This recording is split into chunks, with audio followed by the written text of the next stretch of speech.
With a new law in Virginia set to kick in to tighten up air pollution rules, data center developers squeezed in as many applications for new diesel generators to power their facilities as they could ahead of the deadline.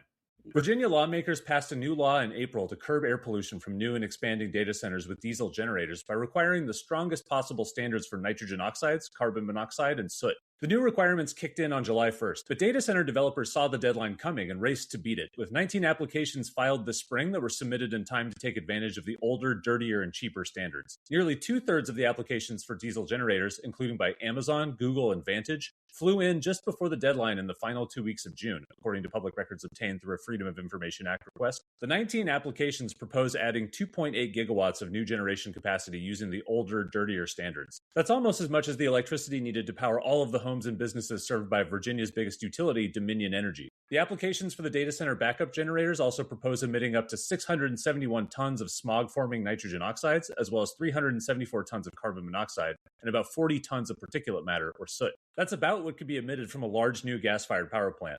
Filing an application right before a more health protective standard takes effect shows that these data centers do not intend to be good neighbors, said Mary Finley-Brook, a professor at the University of Richmond who leads a Central Virginia coalition called Data Center Defiance. It shows they're not thinking about the community, but rather what's easiest for them and their profit margin. To learn more about air pollution from the data center boom in Virginia, visit news.oilandgaswatch.org.